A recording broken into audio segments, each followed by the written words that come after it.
Hello guys, welcome back sa ating channel. Flood Control Project dito po sa may Marikina and Pasig. Ito na po siya ngayon. Pinakita po natin itong nakaraan natin nakuha dito po. Yan mga nasira na flood control. Ito pong left side, dito po yung sa may Bulacan, Marilao, Bulacan. Yung right side sa San Jose Rodriguez, Rizal. Wasak na mga flood control. Grabe Yung left side natin, walang bakal at walang sheet file. At yung right side, wala rin bakal din. Kitang-kita na nawasak.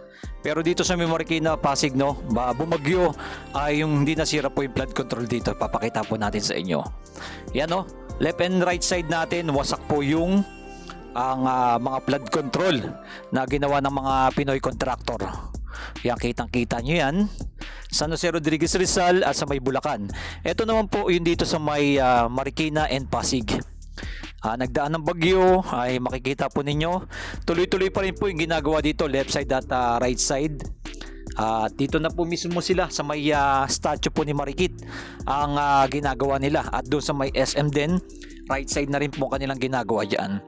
Salamat sa mga nag-like, nag-share, nag-follow kay Skywalk TV. Pinapakita lang po natin yung mga latest update natin na nangyayari dito sa ating bansa. Dapat po malaman natin ng ating mga kababayan na ito na po yung ginagawa ng mga proyekto dito, kung saan napupunta po yung ating mga tax.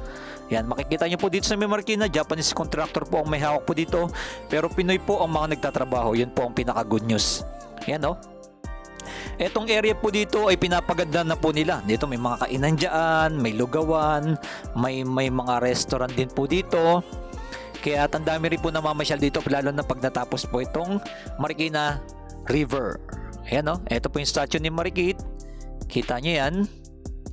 Nilapit natin yung drone, kuha na lang natin ng close up po niya para mapakita natin sa inyo. Bihira lang po kasi ito. Ang problema ito, may sira na sa likod ayun yung pinaka statue niya. At alam niyo naman, pag mga matataas ang bagyo, ito umaapaw itong area na to.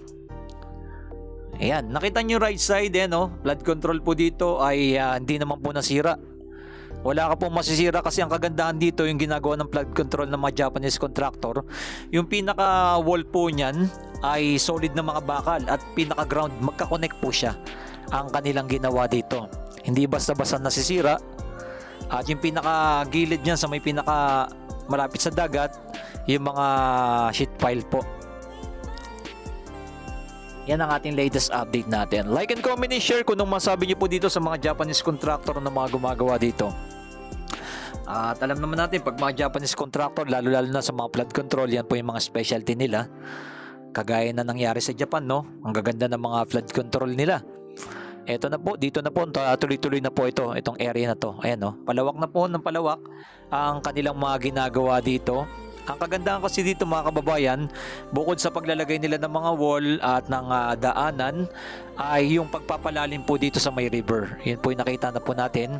Tuloy-tuloy rin po yung kanilang pagdidredging at pagpapalawak ng river. Yun po ang ating mga nasasaksihan dito. Sa bandang unahan, makikita nyo yan, kinobera na po yung mga kabahayan dito.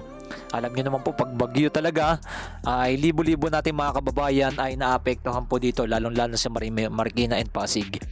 Ito na po yung kanilang mga ginawa. Ayan kitang-kita po ninyo, mataas po yung pinakabakod na yan. Ayan mataas po yung bakod.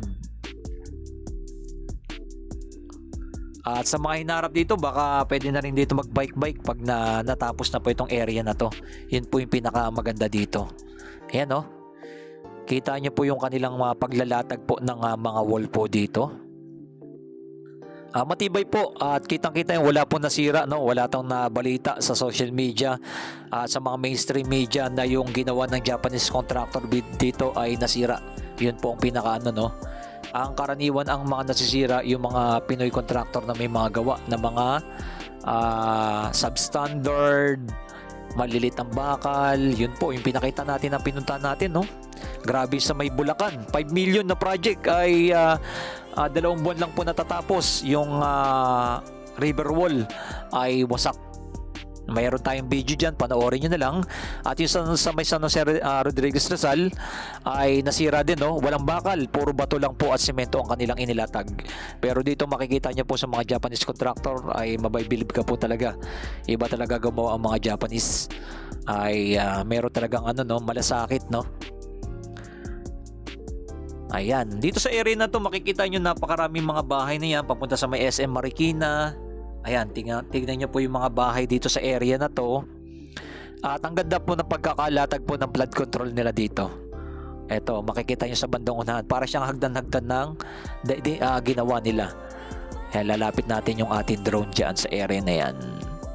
Yung right side, ganun din. Ginagawa na rin po nila yan. Dito sa may riverbank. Tuloy-tuloy na rin po. Baling right side na rin pong ginagawa nila. Kabila ang side din po. Yan po yung ating nakikita. Dito po sa area na to, napakarami na po kasi ng mga bahay dito. Papuntang SM Marikina. Ayan. Kaya napakalaking tulong, no? Lalo na pag mga bagyo, yung SM Marikina ay pinapasok yung pinakailalim, no? Pero ngayon ay napakalaking tulong na ay hindi na basta-basta papasukin. Dahil ang tataas ng mga wall na kanilang nilalatag po dito. Ayan, salamat sa mga nag-like, nag-share, nag-follow kay Skywalk TV. Maraming salamat sa ating mga viewers, subscriber na lagi na sumusuporta sa ating channel. Thank you po sa inyo lahat yan. I-comment nyo below kung taga saan kayo at shoutout po sa inyo lahat dyan. Dito at sa ating sa ibang bansa. Ayan, no?